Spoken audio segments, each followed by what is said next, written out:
Hey, Daniel.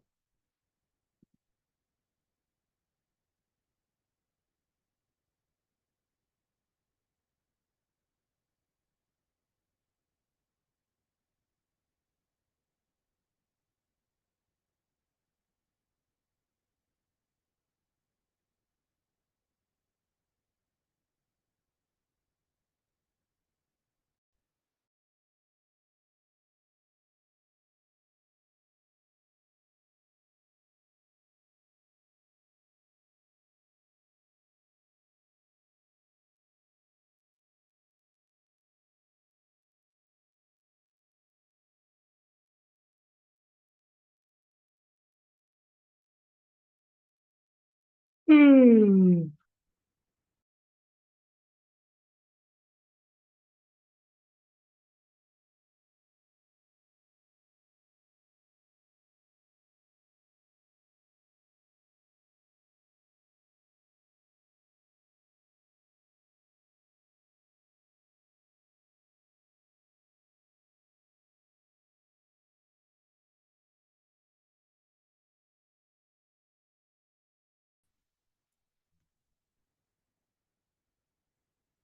Hey guys, Hey, Matthew.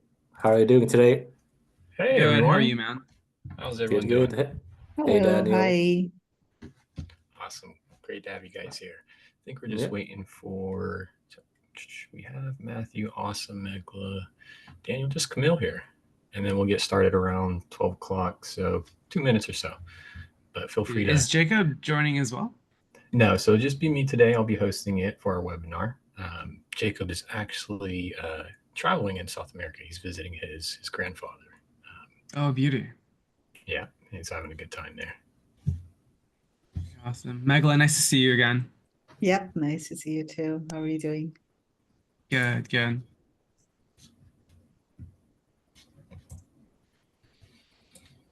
Where are then I you checked joining in in from, with Jacob. Daniel Boross? All right. Sorry, what was that?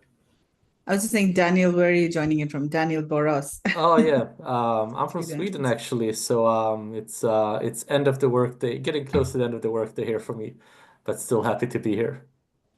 Awesome, Yeah, glad it's you can make getting it. close to bedtime for me. It's like 10:30 p.m. So Whereabouts are you at? India? yeah, I'm in India. All right. Good stuff. Hey, Kamil. Awesome. Great. We have everyone here. Thank you for joining here. We'll get started shortly. Let me just go ahead and share my screen. All right. Okay, so this is our second webinar with SET or hosted by SET. Appreciate each panelist, Meghla, Matthew, Kamil, and Daniel joining today. We'll have some great insights for us. But what we have planned today is touching on international expansions. So I'll be going over just a general overview of international expansions, and then we'll get into some sourcing topics, cross-border ecom, driving some high-intent traffic to Amazon, and then maximizing customer value. And so we'll have some panelists join in and speak, and then we'll have a Q&A at the end. So if you guys have any questions, feel free to ask those towards the end. I'll let you know when we open that up. Okay, so I'll get started first here just with touching on international expansions. First, I just wanted to show the marketplace size. So this is from 2023, so it's just directional. There has been some growth, but the US is unsurprisingly the largest marketplace. UK and Germany are the next ones.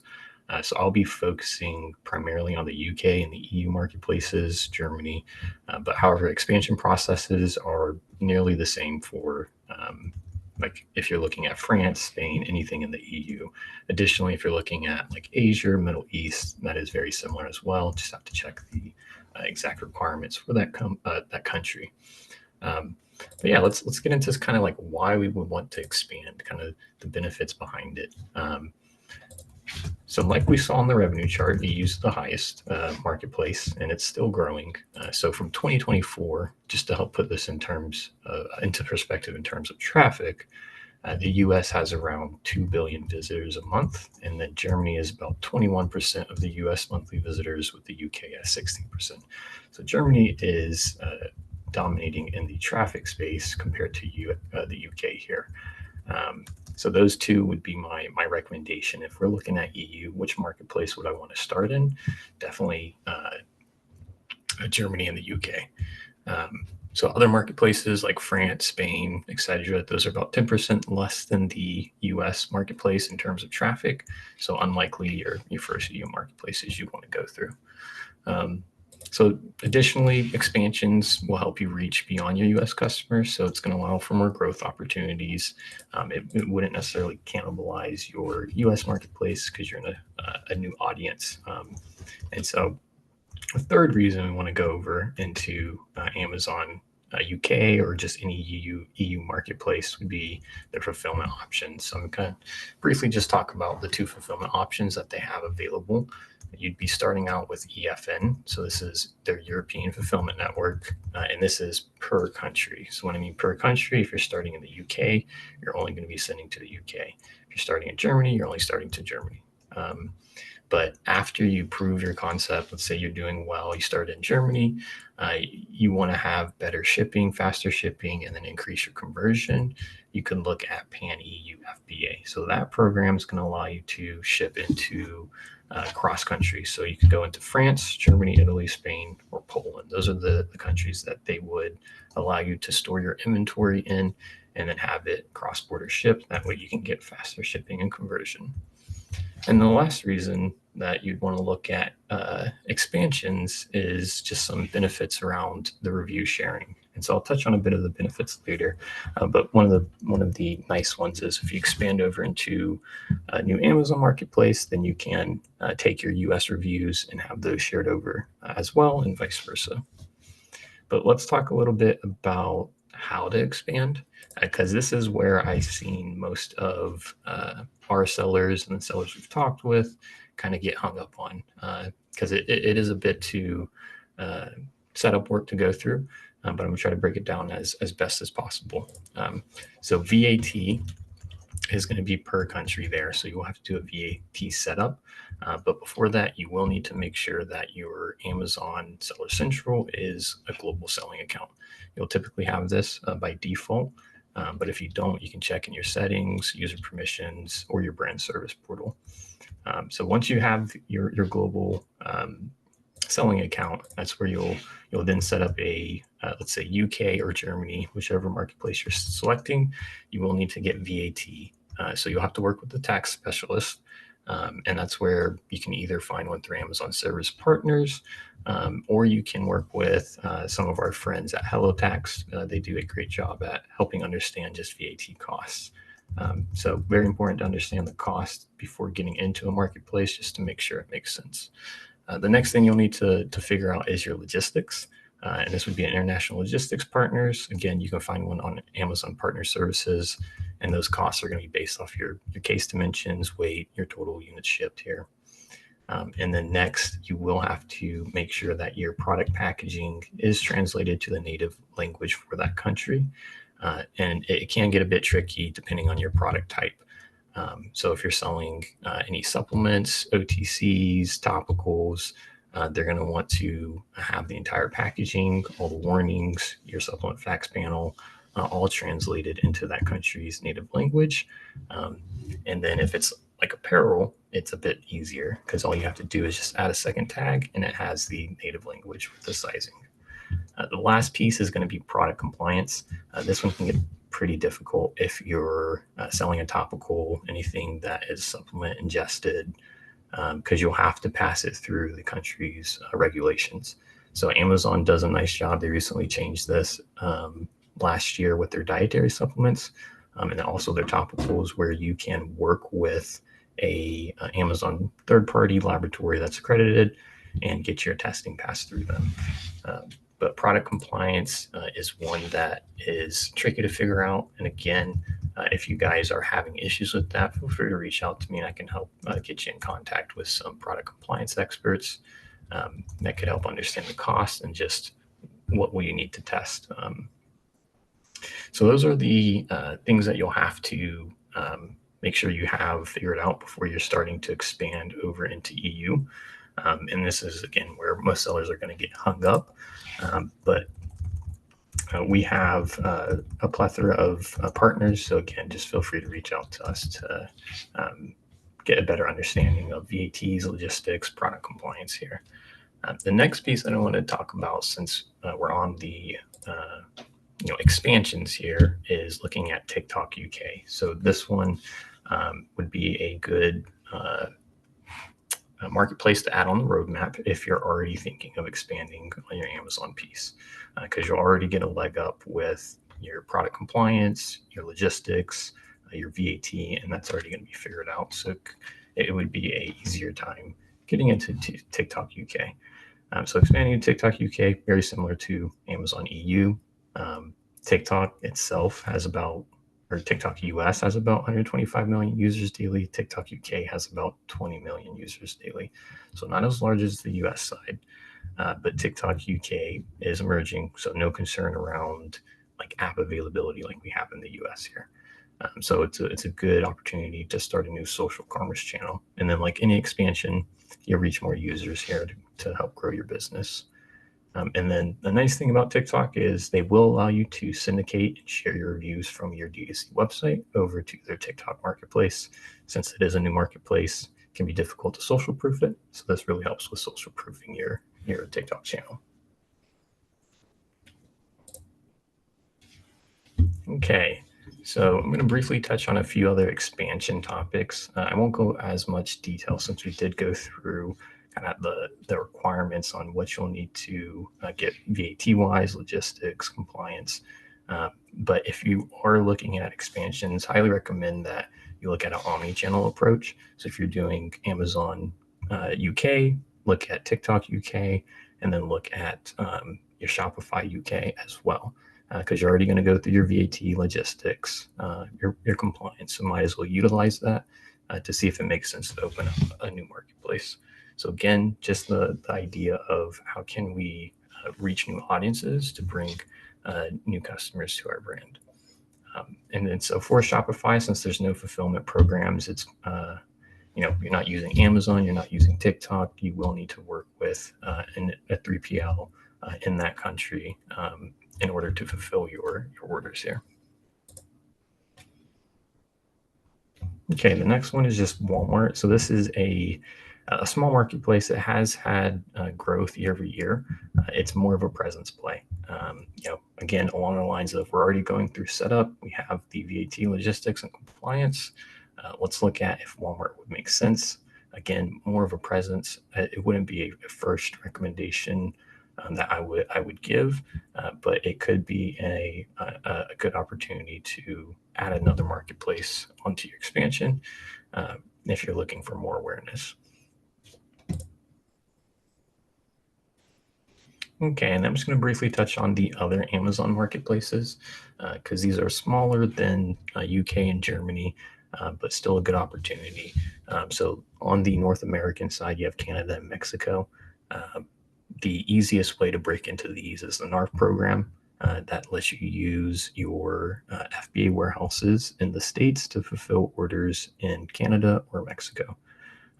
So good way to prove your marketplace. If it works, then you can go through similar setup of the tax compliances in Canada or tax compliance in Mexico, localizations, translations, and have those sent through. Other marketplaces that are available is Australia.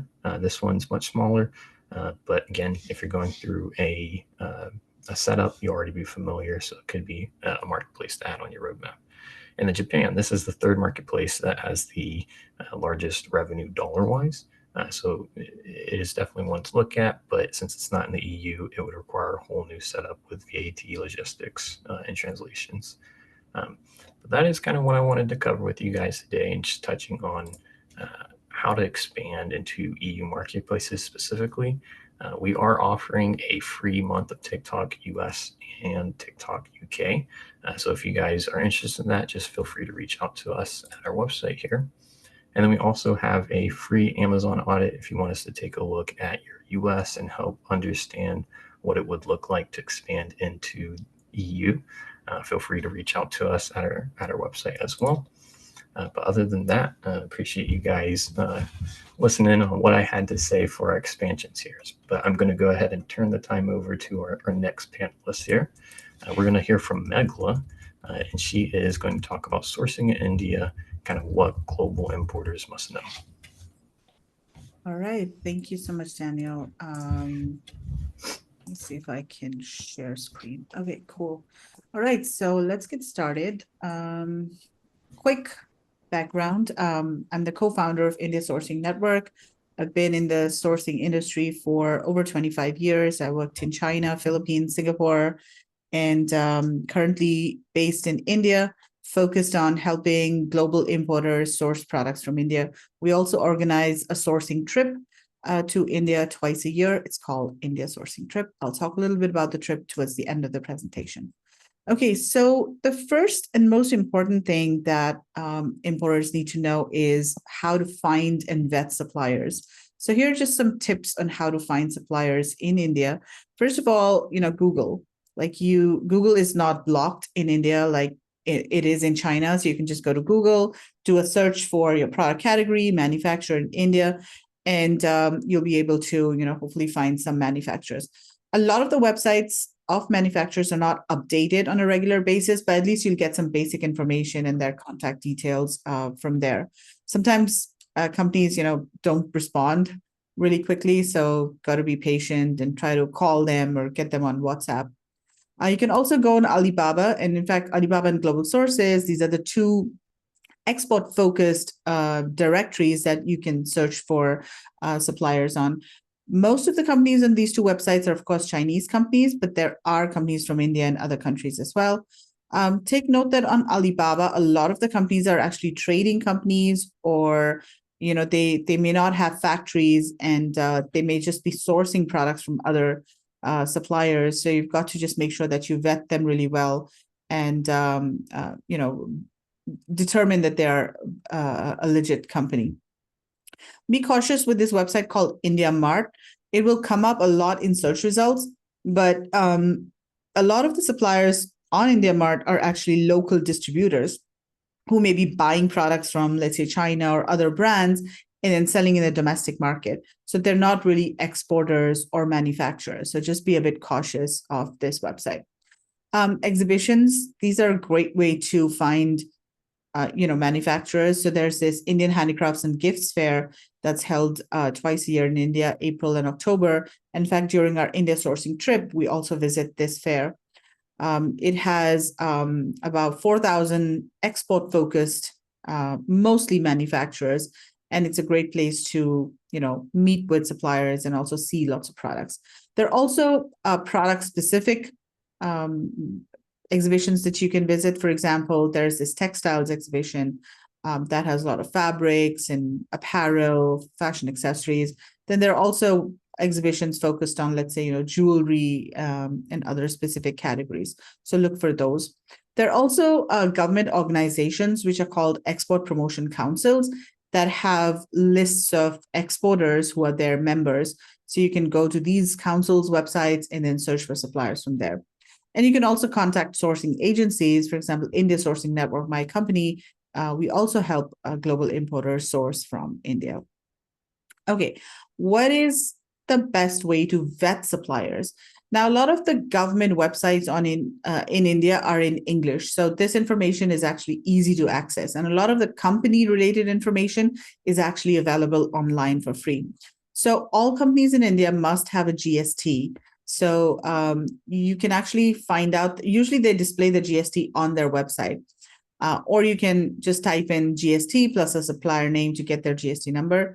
You could go to this website or just search, check India GST, and then you come to this website, which is the government's GST website, enter the GST number, and then there you can check their nature of business and also how frequently they have been filing their GST. Like if, for example, their GST is suspended for some reason, that's a red flag. Sometimes companies might say that they are a manufacturer, but they may be a trading company. So the information that you find on this website that is tied to their GST will tell you what their nature of business is, whether they are a manufacturer or wholesaler or trading company or merchant exporter. So that's also a good way to determine if this company is really a manufacturer. This is just a screenshot of the GST portal. So over here you can see the constitution of the business. It's a proprietorship. The GST is active, and it doesn't show here, but I think on the next page, it also shows the main business type, and it would show manufacturer or merchant exporter. The other thing you can do is check their import-export code. So in India, for any company to export, they require an IEC code. And you can check if a supplier has an IEC code. There have been instances where people come to me and say that, hey, we sourced this product from a manufacturer, but they don't have an IEC code and they can't export. So then, it takes like a month or so to apply for the IEC code. And then there's a lot of other documentation that needs to be done as well. So make sure that any supplier you deal with already has an IEC code and they are export experienced. So you can ask for their IEC code or just Google search IEC code plus supplier name. And then you go to the government website. Again, just search for IEC, check IEC code India, and go to the government website and actually check if their IEC code is valid. When did they apply for the IEC code? Is it suspended? And again, even over here, you can see their business type, whether they are a manufacturer or a merchant exporter. So those are some ways to find and vet suppliers. Once you have found a couple of suppliers and you want to shortlist and you start, talking to a few suppliers, one of the most important things to do is focus on the supplier's capability, their core strength, because, in India and even in China, in fact, there is this yes culture where people will say, yes, of course we can do it. Yes, we can do it.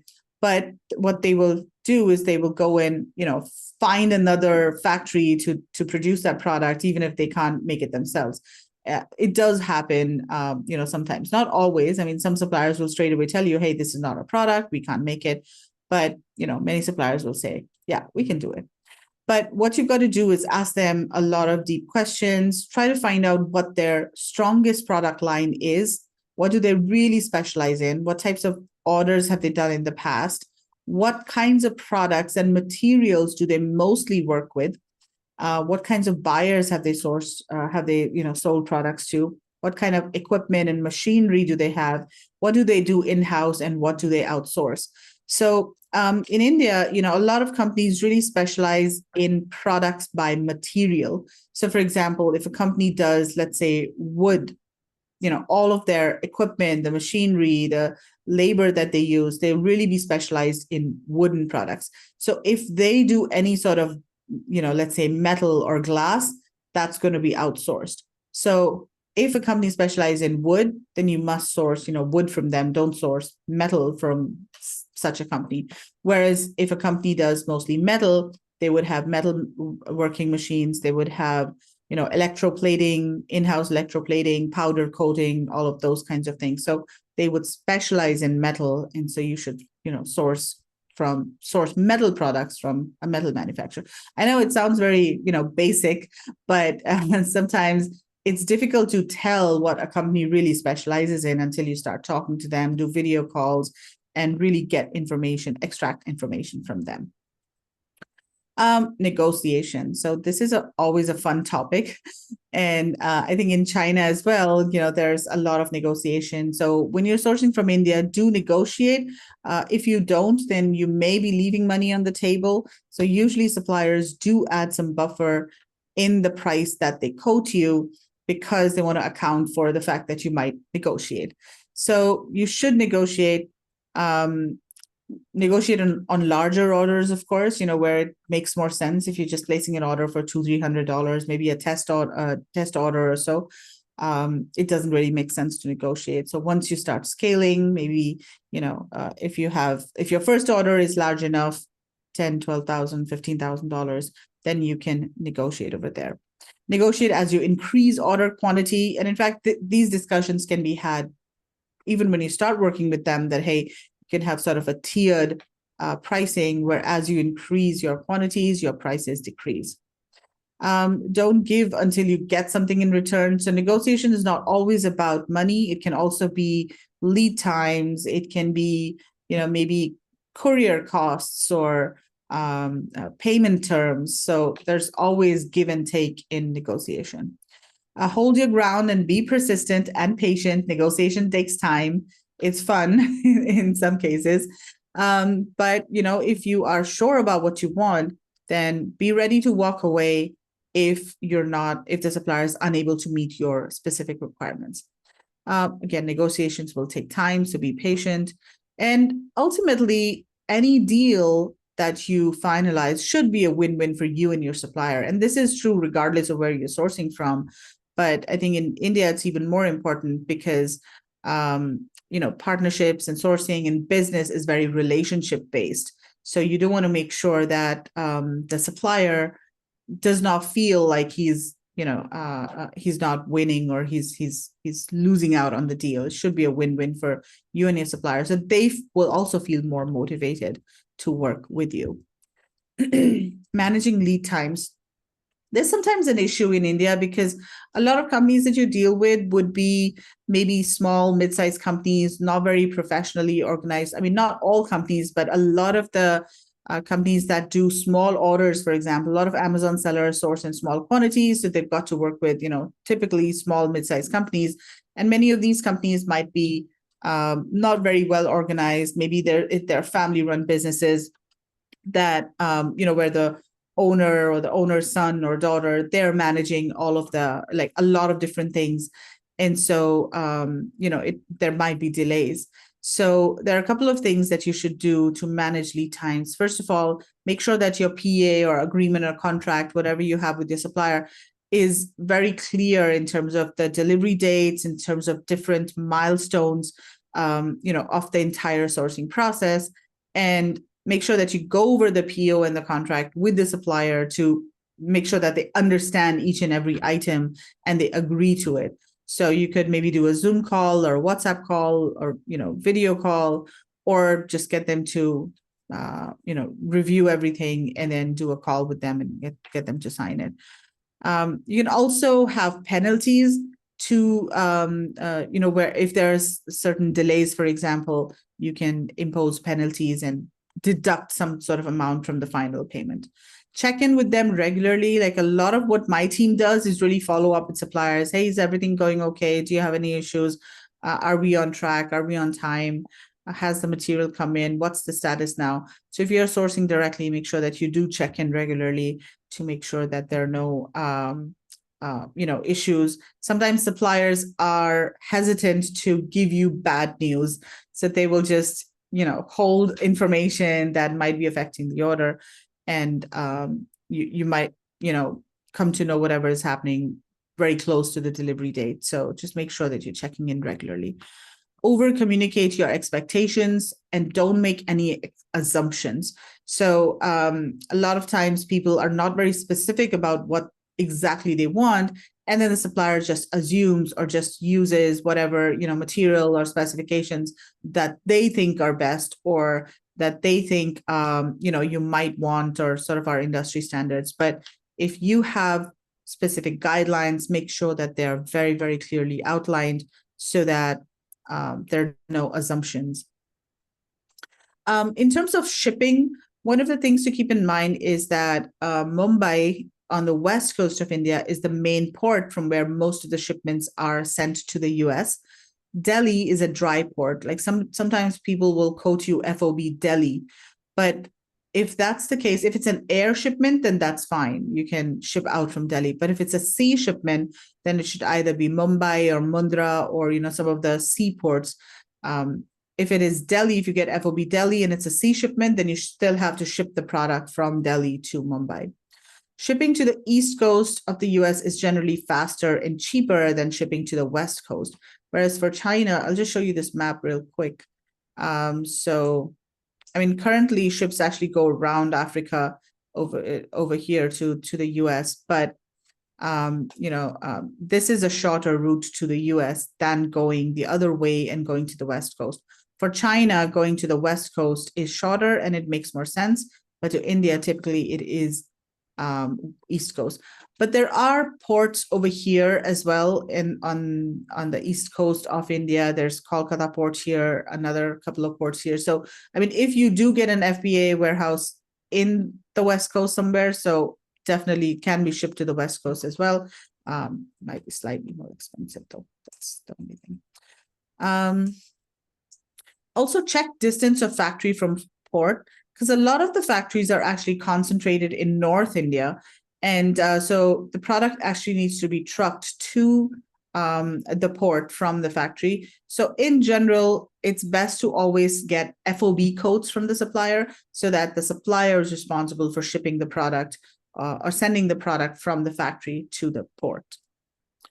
Okay, so lastly, I just want to talk a little bit about our upcoming sourcing trip, which is going to happen April 14th to the 20th.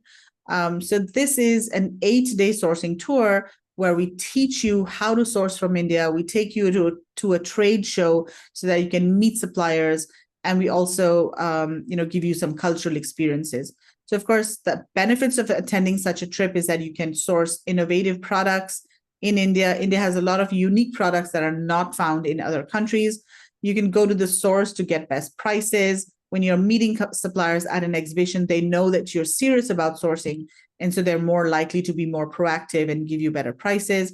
You can speed up the sourcing process, touching and feeling products. That's a big advantage as well. If you're sourcing online, then you're waiting for samples. It takes a couple of weeks, then you're not happy with a sample, go back. You can have multiple samples back and forth. Whereas if you go to a trade show, you can immediately tell the quality of a product, when you see it at the booth. You can also find suppliers for existing products. There's a typo here, so that should be suppliers. You can learn all about sourcing from India. You can meet with suppliers and also sourcing service providers. So we've got shipping companies, quality control companies, lawyers, and packaging companies. So we bring all of these different service providers together during the trip as well, so that you have everything that you need to source products from India. You can, of course, visit factories as well, depending on the specific product that you are looking for. And you can immerse in the country's culture and history. We go to Taj Mahal, which is one of the 7 wonders of the world. And then you can, of course, network with other attendees. We also invite e-commerce experts and sourcing professionals to the trip so that there is a lot of networking, masterminding, and learning happening over there. So if you want more information, you can go to indiasourcingtrip.com. You can send us an email at info@indiasourcingtrip.com. We also offer sourcing services, so you can reach out to us in case you're not able to make it to the trip, but you still want to source products from India. We can help you with that as well. You can reach out to us at this email, or you can reach out to me on LinkedIn, and I'll be able to help you. All right, so I'm going to stop sharing screen. Daniel, over to you. Awesome. Thank you so much. Great insights on India sourcing. And guys, if you have any questions, like Meghla said, reach out to her. And if you're interested in the trip upcoming, that would be a great experience. And reach out to her as well. But thank you, Meghla. We'll move on to our next speaker here. We're going to hear from Matthew from ShipVelocity. Take it away, Matthew. Hey, Beauty, let me just set this up quick.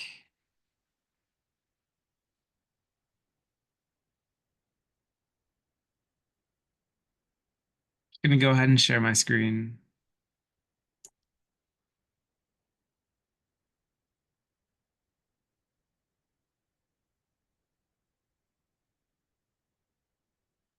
Okay, are we good here?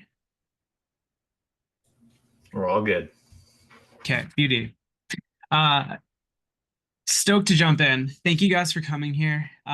Excited, especially with this panel. A lot of people here I work with have a couple of our brands working with the Proventus team, and also connected with Kamil, or Kamil has a pretty solid company for media buying. And so I'm going to take a bit of a different approach, more talk about the Shopify side as opposed to the Amazon side for global expansion. And then, yeah, I want to just jump in. So we are ShipVelocity. We're a 3PL born out of firsthand experiences as founders ourselves. So we started as Shopify brands, scaled to 8 figures plus, and then moved into building out the 3PL here. So I want to focus more on like the idea of 3PLs supporting global expansion from the US. And so we'll just dive in here. So we try to effectively marry the idea of distribution and growth consulting as a 3PL. So we're not just focusing on doing the fulfillment, but as a 3PL, we kind of understand some of, like, frankly, the unsexy side of e-commerce that relates to supply chain, logistics, translations, currency, all that jazz. And then we want to be able to use that knowledge and leverage it so that we could do consulting for our brands and make sure that they don't encounter bottlenecks. So I'll talk about some of the specific bottlenecks that relate to international shipping here. So one of the first things that you want to look at when you're tapping into some of the international markets is making sure that you have kind of the skeleton for your website set up. So you can start advertising internationally, but if you don't have the right infrastructure on your website once they actually get there, then there's a good chance that you're not going to have good conversion rate. So the first thing is actually local currency and payment methods. So effectively, when shoppers are landing on your website, you want to make sure that they're seeing their own local prices. A lot of brands will make it a priority to have a US market focus. So when they go to a website, let's say you're selling footwear, you're selling slippers for $40. The US to Canadian currency translation might be like $60, but once they get to the checkout, they actually see that they're paying in USD. So they're incurring additional credit card fees because they don't have an international credit card to be able to purchase it. And it could be a deterrence for some customers who are looking to jump in. I know I personally avoid shopping with some brands that don't allow a specific Shopify market for my country, just because I wouldn't want to incur that additional credit card fee. So we suggest that our brands create a market, a Shopify market for every single new country, major country that they're advertising to, just to optimize that conversion rate. And then that also allows you to A/B test the pricing itself. So, if you want to see if customers convert better on a $50 versus $60 Canadian price point, you could do that with the market. Whereas if you only use a US market and give them whatever the currency conversion is, you can only use that one price point. On the topic of conversion rate, I'll say for translation and localization tools, it's super important that brands are leveraging the best tech. So for translations, I typically recommend that our brands use a software like an app like Transy. Transy allows you to automatically, through AI, translate every single landing page, your homepage, your product pages on your website, or you could actually go in and manually create those translations. So some of our brands, for example, will go on Fiverr, find a translator, and then ask them to translate their specific copy in a way that is culturally appropriate. So say for advertising to Sweden, we want to make sure that it might translate, from English to Swedish well, but the reality is, unless that copy is culturally appropriate and actually plays on the way that they use their language, then it might not actually convert well. So although AI is a good option, we typically recommend to leverage manual translations with someone who uses that native tongue. The other thing is making sure that you're using the right localization tools. So using geolocation, if someone lands on your website, you're either choosing that IP address as a proxy for the language that you're showing, or using the browser language. And you could test this by switching your browser language, or test it by actually changing your IP using a VPN. And the last thing is customs and duties. So this is probably the most important one. We have some brands that are sending goods internationally, and when they first did it, they didn't incorporate duties into their process. So customer would pay $100 for supplements, let's say, and then it lands in their country in Europe, and then they're charged, $20, $30 at the door when the delivery happens. And so they have the choice to accept it or reject it. And sometimes, unfortunately, they just reject it. So you've already paid for shipping, and Now you have to pay for the return. And lastly, you face a potential chargeback and you're paying for your support system to maybe spend a little bit more energy than you'd like. And so we recommend brands use Zonos as a software to charge the duties upfront at the checkout, or an app like Passport, which we use Passport as a 3PL, and we are able to ship internationally using their carrier service as well. So it's a very streamlined process. The next question is like, where would you want to look to? If you're advertising in the States, I would actually suggest a very easy lever would be Canada. Unless you have like a summer product, maybe like, you know, outdoor footwear might not be the play for Canada all year round, but it's a very easy market to tap into because of the proximity. So you get good shipping rates. The local preferences are probably very similar to the United States, and ultimately cultural similarities. You don't have to change the tone or the copy. You could literally just adapt the campaigns that you're already using in the States and then apply them to Canadian audiences and see how they work because we have so much cultural similarity. I'm personally Canadian, and our 3PL is in Miami, Florida. And I've recognized that our brands are doing the exact same advertising cross border. The next one is the UK. This one's actually interesting. I don't see a lot of brands in general in the States that are branching out to the UK. It has the highest consumer spending power, like the highest per capita e-commerce spend in Europe. They have very mature digital infrastructure, so a lot of mobile use and very good internet. And so you're often able to see a healthy conversion rate.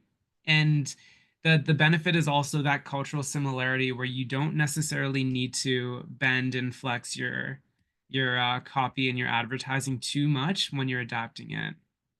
And lastly, it's a potential gateway to Europe. So if you're seeing success there, then you might be able to start to adapt to some of the surrounding countries that also speak English, or you could start branching out, you know, to Germany now that you've tested something on the East End, and you know that the supply chain is able to work effectively for you. And the last thing is, wherever you go, make sure you're tapping into local partnerships and brand ambassadors.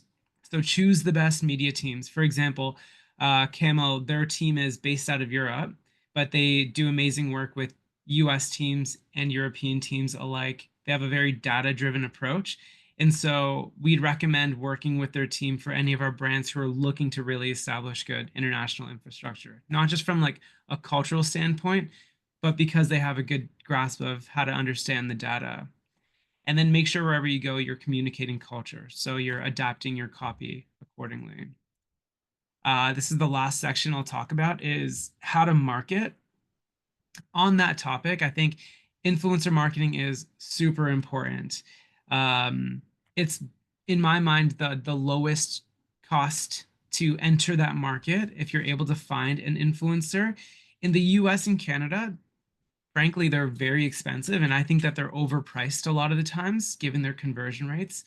I think that European influencers tend to be a lot less expensive, so there's a cost advantage, and you immediately, without having to do too much work, you're able to get into that market with someone who's already built the trust and has that cultural authenticity. And then you could use that content as UGC content to, you know, advertise on TikTok or Meta or YouTube Shorts. And the other piece here is local platform preferences. So you want to make sure that you're using YouTube or you're using TikTok or you're using Meta appropriately. In Europe, Instagram is more popular, whereas in Asia, TikTok and YouTube might be more popular. Next is lookalike audiences, and I'm sure Kamil could speak to this a little bit better than I can, but leveraging this, like the technology to be able to find your most popular audiences on Meta, and then in the US, and then advertise to them in Europe is going to be an easy way because you've already done the market research in a way through advertising, and the tools are built to be able to find those same customers in your expansion. Last thing is ensure your 3PL has synergy. So you want to avoid stockouts, make sure that you have the stock for it, and then ensure returns flexibility. We like to encourage our brands, especially in the apparel industry, to plug into software like Return Bear, where if you're in the UK or in the like North America, you could process your returns. They'll actually receive them, go through them, make sure everything's good, and can go back into circulation. And then they'll send it back to the 3PL. So making sure that there's local returns for wherever you're going allows you to have a streamlined process and make sure that you have returning customers wherever you go. That is everything. If you guys have any questions regarding 3PL, tech stack, anything with regards to expansion or even local Shopify ecom, we would love to be a resource. You could send me an email directly, visit our website, whatever's easiest. Thank you guys for the time.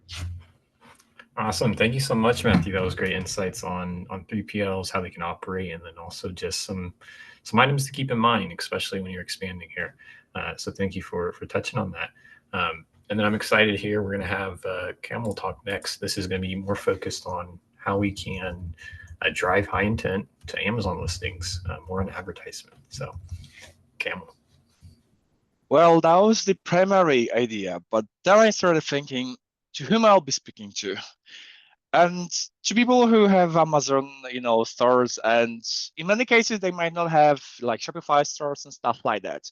So I changed it a bit. It will be still on topic, but I think it'll be way better. So guys, what you'll see is like rough. It's just a few screenshots and everything, but I think that the content is worth it. So I was thinking, like, how can I prepare to the presentation? Because from US, like corporate clients that want to cover majority of the world, like English speaking plus like European countries, they do have like their own stores, they have distributors, also like Amazon coverage. But I was thinking, what's the most important thing for you guys from the like US perspective? So like one slide about ourselves, like less hype, more results. We do Google ads and Facebook ads, which is good, and it's a bummer because Amazon sellers are not really able to like that extent use it unless they go Shopify and try to expand. Then we can use all the beauty of data and really crunch numbers for you guys. But what can you do with the traffic sources in Europe? So first thing I wanted to quickly say, because you guys have the same stuff in the US and nothing special about Europe, is that you can use the search traffic that we have on Google to drive it to your Amazon listings. This way, it's more cost effective than running Amazon ads, and you can boost organic rankings. So like you work on the Amazon SEO from this perspective. The sad part, and the reason why like that's not the biggest part of what we do, is lack of traffic, lack of tracking. So it's difficult to like see how it works. They're like partial solutions. They're like third-party providers that can like make some kind of magic, and you can see keyword-specific results, but like it's not that precise. But in Europe, we have something interesting. We can run shopping ads. How it's possible, you guys may ask. So you guys know that you guys in the US are great with innovating stuff. What we in European Union are good at? Regulations. We regulate everything. And guess what? What happened? So European Union regulated Google, that they are monopolists, I think, like the Google Shopping, and they force them to have something called CSS, so comparison shopping services. And when you have your Google ads and you can have your merchant center, you can switch. That it won't be, that is being run by Google, but by a different provider. Small like wink wink. When you choose the CSC provider, don't have someone with like a crazy name, because that crazy name will be visible here. So just for you guys to know that, don't choose wrongly. But why it's important for people who are running Amazon stores? Guess what?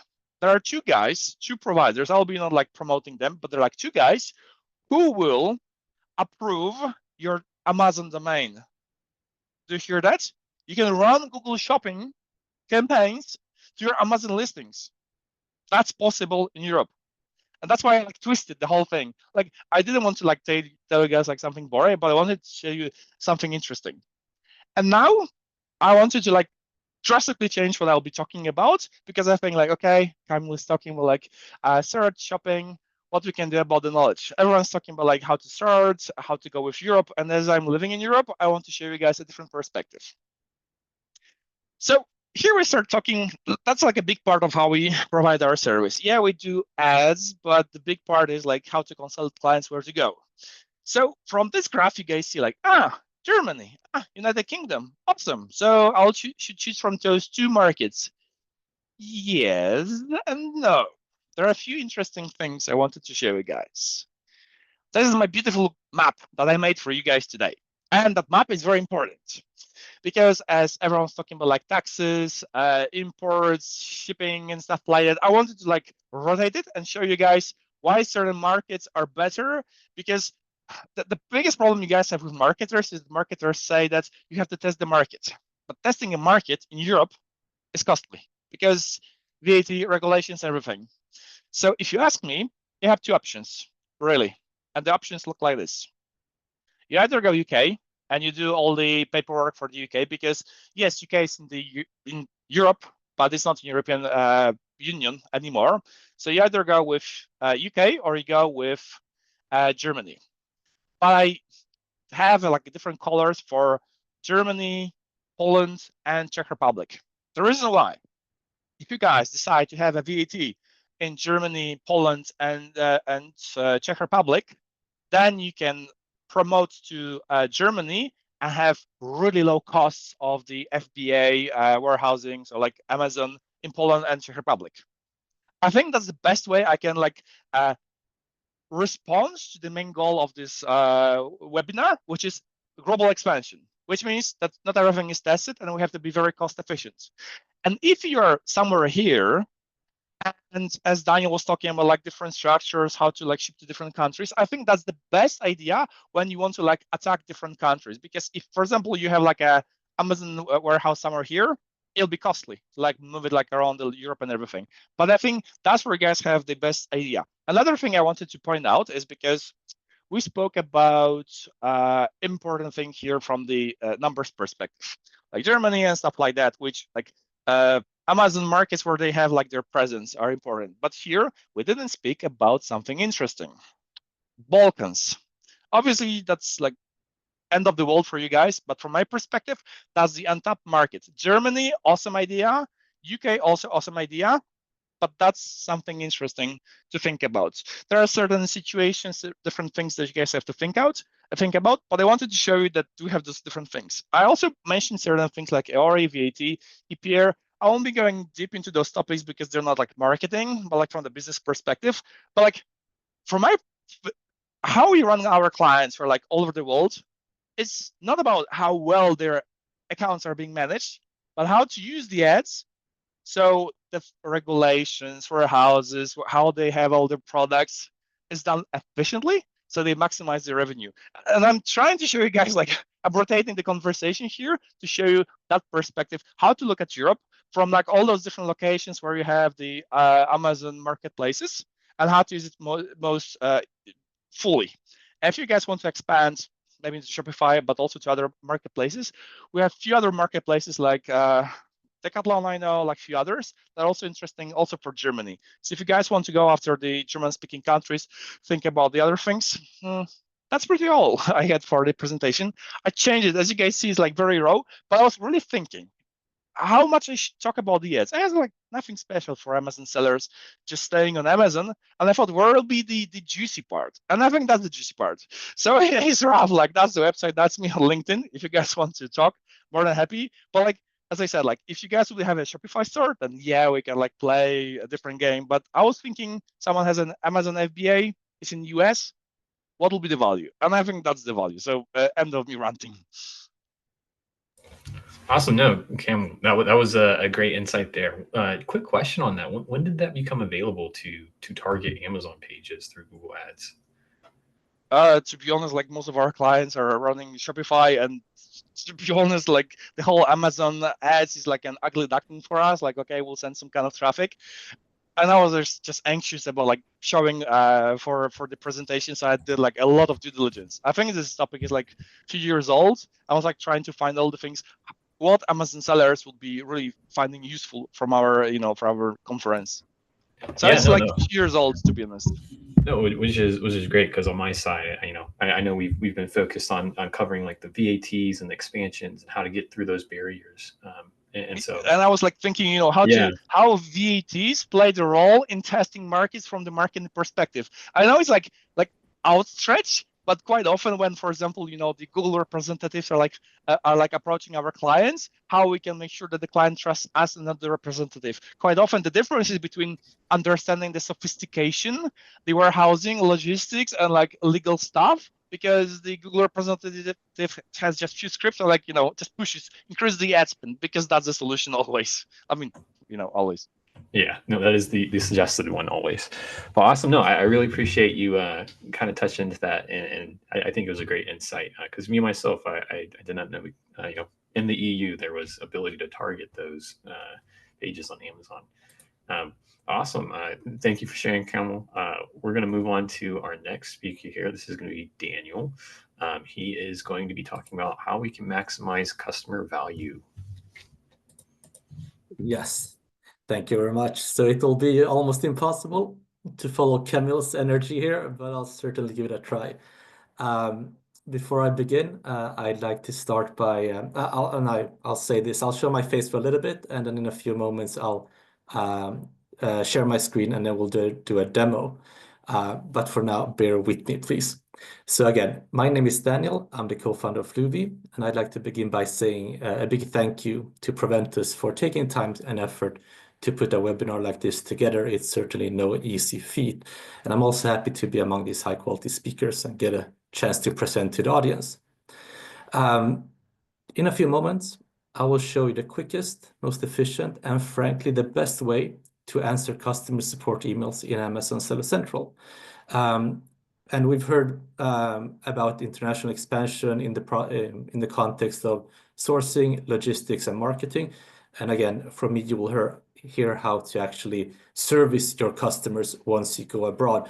I assume most of us don't speak all the languages in the European Union. So if you do decide to expand there, it's important to be able to communicate with your customers, especially if they have any problems with your products or services. So a little bit more context, just to give you an idea why it's even worth it for you guys to bother listening to me. I used to be an Amazon seller, much like most of you attending this call, I hope. I started my e-commerce company back in 2014. I was an active seller until 2021. During these 7 years, my company sold around 400,000 units on Amazon, and we grossed about $6 million. So I certainly didn't stumble upon this industry yesterday. After my journey on Amazon came to an end, I got the opportunity to start a software company, which today is called Fluvi. Fluvi got started with myself and my friend Eric, and a few of our friends who are high-level Amazon sellers who are now also our investors and partners. And Fluvi at its core is an analytics and AI emailing tool, which we have spent 3 years developing and testing, and it's been live for a few months. But back to my Amazon days, to give context of what I'm about to talk about in a few moments. During my years of selling on Amazon, my single biggest pain point was dealing with customer support. At the beginning of my journey, I used to answer all my customer support emails myself until I reached about $100,000 in revenue per month. I used to spend 3 to 4 hours every day, all days of the week, answering emails. It really drained me in terms of focus and energy, focus that I should have put on other areas of my business. But as my company grew, of course, I eventually hired a customer support rep, and then another, and then another. When my company was at its peak, we received 50 to 60 emails every day in Seller Central across several marketplaces and several languages. Needless to say, it took a lot of time and effort to answer these emails in a professional, friendly manner with enough attention and care to make the customer satisfied. Out of all our daily tasks in Amazon Seller Central, answering emails was really by far the most time-consuming part that me and my team dealt with. So when I got an opportunity to build a software for Amazon sellers, a software that today is called Fluvi, this pain point with customer support was something that I wanted to solve. So let's get to the juicy part. Again, with Fluvi, there's one feature in particular that I want to show to you today. We call it Fluvi Assistant, and it's an AI email responder tool that integrates with Amazon Seller Central. This tool will generate perfect email replies to customers in seconds with a single click. So I'm hoping to share my screen now and show you this to you guys live. All right, good. So here we are in Fluvi, but I'll go ahead and switch over to Amazon Seller Central to dive right into the juicy stuff. So this is your buyer-seller messaging page on Amazon Seller Central. And with Fluvi Assistant installed, you will see this button down here, AI Response. And when you hit it, it takes about 45 seconds for it to read the customer's message, analyze it, and come up with a reply. So again, in a few moments, it will understand the context, it will understand the problem, and then craft a reply fitting to the customer's complaint or question. And again, it takes a couple of seconds, so in a very brief time, you can answer a whole volume or a whole lot of emails. I believe it can do theoretically up to 200 emails per hour. And the cool part here is that it doesn't just answer emails, you can actually instruct it and tailor the responses in a way that fits you and your business. So if we take a look over here, this customer in particular is asking how long it would take to ship an item. Our AI responder tool wrote 72 hours, and it used those 72 hours because I told it so.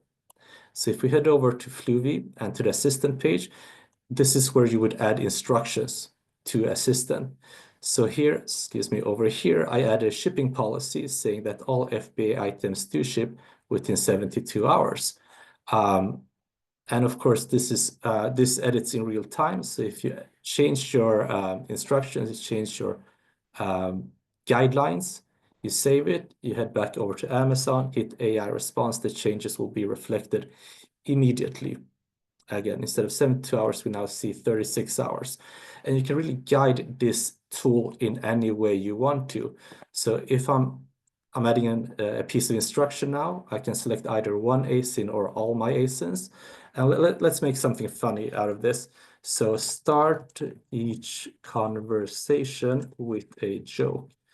Tell a joke about Jeff Bezos when generating a response. So let's add this as an instructions to all ASINs. I'm going to go back to this customer over here and see what our AI tool comes up with. So hitting AI response again. And immediately at the very beginning, our AI tool will in fact write a joke about Jeff Bezos as instructed. And the cool part, again, tying it back to international expansion, when you go to different markets, it's very difficult to, again, know all these languages yourself. Here we have a message in Spanish. I'm going to just translate it quickly so that you can see what it's about.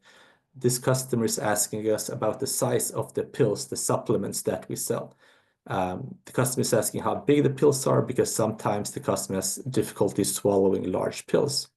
So we're reverting this back to Spanish, and I've actually added instructions for this type of questions. So each pill is 1/2 inch in size, and these instructions are in English, questions in Spanish, and we'll see how Assistant deals with this. So again, oops, let's remove the Jeff Bezos instructions. That's my bad. There we go. So again, if the email is in Spanish, Assistant should also answer in Spanish. Let's make sure that actually happens this time around. There we go.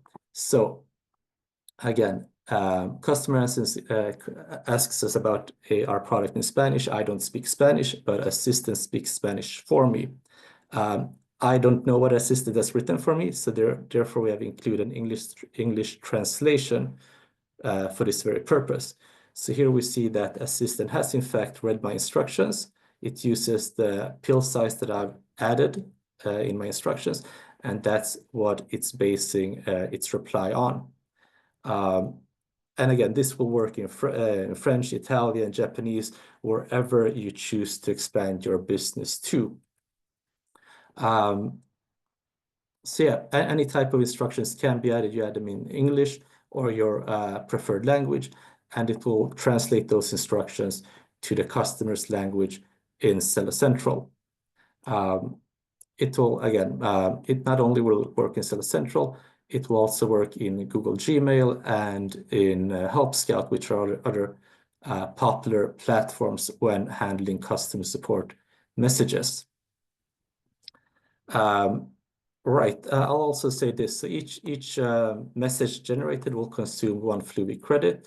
With your Fluvi account, you receive free credits every month, and then you can also purchase additional credits when if you're a heavy user. So this would be the base of our tool.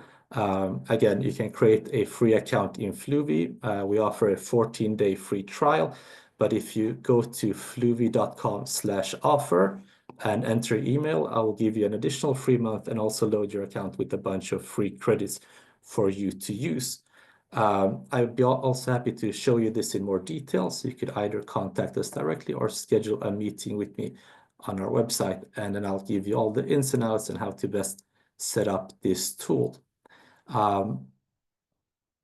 Right, that's my offer here today. I think this is tying back to my own challenges and issues when I was expanding to different marketplaces in Europe, and I had difficult time helping and servicing my customers in France, Italy, Spain, and similar countries. So hopefully this will be of use to you. And if you ever need any help, I'm here to assist you. Back to you, Daniel. Awesome. Thank you, Daniel. Really interesting tool and very innovative on being able to kind of tick and get rid of those day-to-day monotonous tasks that accounts need with AI here. So super interesting. Guys, if you're interested, reach out to him and learn more about their software there. So this kind of concludes our panelist topics, and we're going to open it up to Q&As here. So I have a few questions, just kind of want to circle back over to the beginning with sourcing, because I think a hot topic today is just what's happening with the tariffs in the US and kind of how will that affect how people will source inventory. So Meghla, question for you is, could tariffs be imposed on India by Trump? Kind of your thoughts around that. Yeah, I mean, it's difficult to say what Trump will do next, right?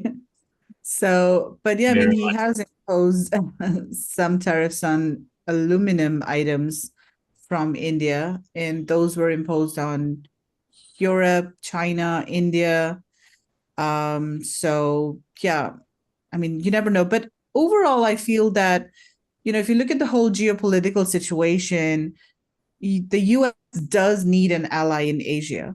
And so India is a very strong ally. And in fact, India has reduced some of the import duties on products imported from the US into India, as a sort of gesture of friendship, so to speak, to the US.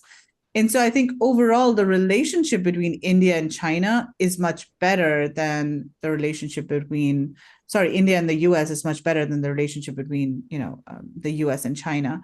So, yeah, I mean, Trump is pushing made in America. However, I feel that, tariffs on India are not very likely. But then again, you never know. It's Trump. Awesome.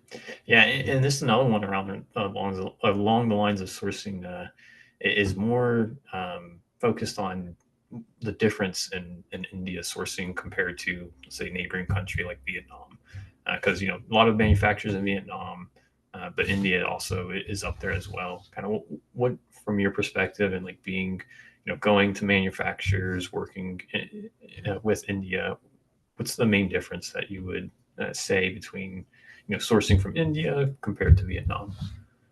So one of the biggest differences is that a lot of factories in Vietnam are actually invested by Chinese companies. And so, you'll find that a lot of there are more similarities between China and Vietnam than there are between, India and Vietnam. In terms of the product categories, I think that's a big difference as well. Vietnam specializes in certain product categories, whereas India specializes in certain, specific categories.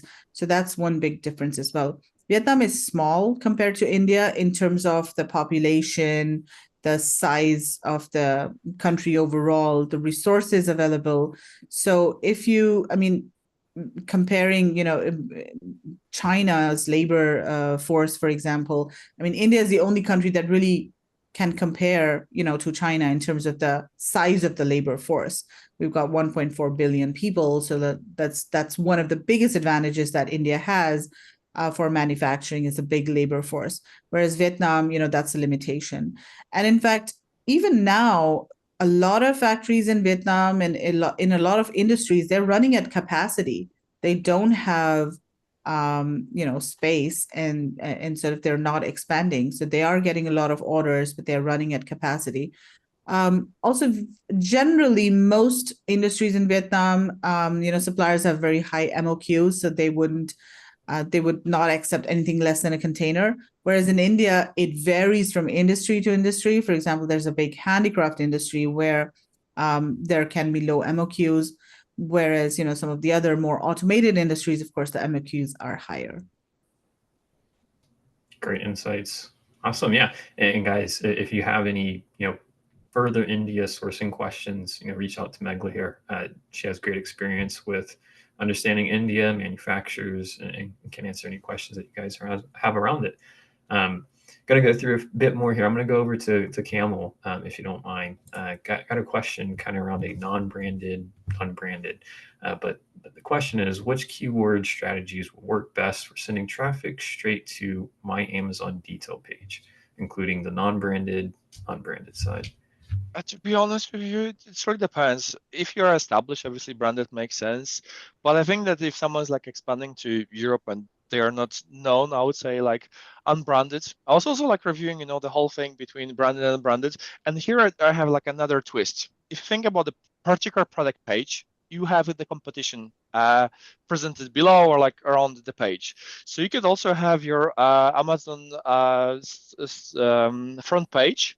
And if you're like niche specific with your offering on that storefront, then you have even better, location to use for the traffic. But if you don't have any kind of, brand recognition, obviously I would go with non-branded, unless you think that you can win other brands. So, but that's not called like branded traffic, but like competitive overtake. Yeah, and then also just it can get pretty difficult just with, especially on the unbranded side, which term to even choose to go after, because there's going to be the ones with high cost per click, competitor terms. But awesome. If you don't mind, I got another question around advertisement, because I think this is a kind of good insights that we can get, because we have a lot of information around the general logistics and the setup requirements, but getting some advertisement insights is really nice. But this one's on, how do I manage separate campaigns for multiple markets without bleeding budget? Obviously, it should be the separate campaigns, no question about it. Then obviously you just have control over, the ad spend per campaign. But as I try to, show in my presentation, it's also, by bleeding budget, I also think like bleeding from different places where, the costs are like skyrocketing for you. So I would say this year is just easier to control per market, and plus like think which markets to go after. As I tried to show in the presentation, there's like a path where to go, because one thing is that you can advertise, but for example, certain markets have higher chance that they'll be wanting to return the product. And then, yeah, you're getting your sales, but you're getting tons of returns. So there are a lot of things that I'll take into account, but yeah, in a nutshell, just, separation per market or separation by different types of keywords. So don't try to, like, I see it in a lot of accounts. People have like one campaign, everyone inside. Let's just run it with like AI and hope for the best. Like, no, please, like at least separate per market. Awesome. So organization, portfolios, make sure you're using. Sadly, the boring, laborious stuff. Great. Thank you, Kamil. Okay, this one's going to go over to Matthew. This one is, what are the key advantages of working with US-based 3PLs when aiming to expand into a global market? So I think you got a good perspective, just being Canadian, also having the 3PL in Miami, Florida, and then also with expansions here. So yeah, I think we're seeing a lot of tariffs being imposed on countries outside of the US by the US. And so the US does hold a lot of power as a major economic force. So I think that one of the benefits is that you're probably going to be looking at less tariff exposure if you're shipping from the US in the long run. So it's a good foundation, especially with the high volume in general coming out of the US and shipping within the US.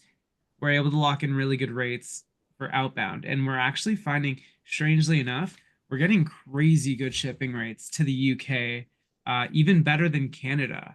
And so some of our international shipping rates from a US 3PL are looking like they could compete with even like within country shipping, with the exception of like, duties being implicated for certain fare, depending on how expensive your product is. Awesome. And if you don't mind, there's another one here for what practical steps should an e-commerce brand take to test a new market before committing inventory overseas? Because I know we had a question here that was in the Q&A, which was more around like, hey, I'm bootstrapped. How do I get into expansions with limited technology and stuff? So I know, if you commit to inventory, it can be very risk heavy on your cash flow. So yeah, what are your thoughts around that? Honestly, I think that Kamil might be able to answer this even better than I can, but I would suggest that Google Shopping Feed is probably one of the lowest barrier to entry ways that you could advertise internationally. Also, jumping in with like micro influencers before you jump in with macro influencers. They already have a platform and they're exposed to that market naturally in a way that's culturally fitting. And so I would say if you're trying to get a feeler, that would be a very cost-effective way to jump in. And then you could also take your highest performing ads across Meta and then just like apply them on the biggest platform there, whether it's TikTok or YouTube Shorts or Meta itself, and then just see how it hits. Yeah, no, I like that. I think you mentioned earlier when you were reviewing your slide that it'd be best to kind of, you can advertise, before you even get into the market, just to kind of see what's out there. So try to get in front of an audience, see if you can build a community, and then that would give you some sense of, I guess, security. And hey, if I go over to this new marketplace and I commit some inventory, I already understand my audience, what they're wanting, and can have a good idea of what to expect. But awesome. Yeah, totally. And I'll actually just say one more thing is it's important to consider that you don't have to have the infrastructure to be able to test that you could do it. Like if you want to first gauge it, you could advertise. If you get sales, you'll just refund those customers without actually shipping it to them. Like if you don't have the infrastructure to actually close on those sales. But like if you're able to gauge interest through like, $500 of ad spend or like $200 of ad spend or like a micro influencer, whatever it might be, then you've proven the model so that you could actually start to invest in making sure that you have the right infrastructure in place, whether it's like translations or currency conversion, all that jazz. Great. Awesome. Yeah. So marketplace research before you hop into things. Super important. Yeah. Yeah. Cool. Okay. So just going to wrap up with one last question here. This is for you, Daniel. This is going to be more around what if handling customer email inquiries in multiple language was as easy as a click of a button? So I know you kind of talked about that with your tool here, and kind of going deeper, like how can AI leverage the increase in customer support efficiency from what you've seen and kind of what you've experienced manually and then going to AI here? Yeah, so that's exactly what we're trying to do here. We're trying to bridge the gap between machine AI and then human. So I find that it's actually easier teaching a machine, giving a machine instructions to understand and then utilize than most humans. So having AI, a machine, do the customer support for you and feeding that information is the easy way to handle support. It's scalable. The machine never takes a break. It never has a bad day. It never has other focuses or priorities. So if you can, again, as we do, leverage AI, we take ChatGPT and wrap it around in a more easy to manage and integrated feature, install it where it's needed, then you have your AI exactly where you need it, and it will do the tasks that otherwise would take you time, effort, and focus. So I think that's really how to deal with custom support and to leverage AI to make custom support as pain-free and friction-free and frankly easy as possible in this day and age. Awesome. Great. So that was about the end of our questions here, but I am going to just open it up for a few minutes if any of the panelists have any, last thoughts that they would like to add in, or any conversation or comments to end before we wrap up. But yeah, if anyone would like to hop in, feel free to. If not, feel free to add everyone on LinkedIn here, guys. I sent over profile links, and then also, if there's going to be a recording to this as well. So if you want to share it over your team, you can visit our YouTube channel to share that out. But yeah, is there any last comments or thoughts that anyone would like to put forth before we hop off here? Awesome. Well, I'll go ahead and wrap up. I really appreciate you guys joining today. Really great insights from each team member. Really liked the flow of just being able to understand from a sourcing perspective, and then getting into the 3PLs and how does that look with managing the 3PL, things to keep in mind, and then getting over into what would it look like on the advertising piece. How could we leverage and understand the marketplace more with advertising before hopping into it, and then wrapping up with, hey, once we're in these expanded marketplaces, there's going to be a lot more attention, more customers that we're going to need to make sure are taken care of. And so a way to leverage that is through AI. And so really appreciated the topics that you guys prepped today. And again, everyone, feel free to add us on LinkedIn and visit our YouTube channel. And appreciate everyone joining. Thank you. Awesome. you. Thank you so much, Daniel. Daniel. So much. Awesome. Take care, Bye. everyone. See you guys. Bye-bye. Bye.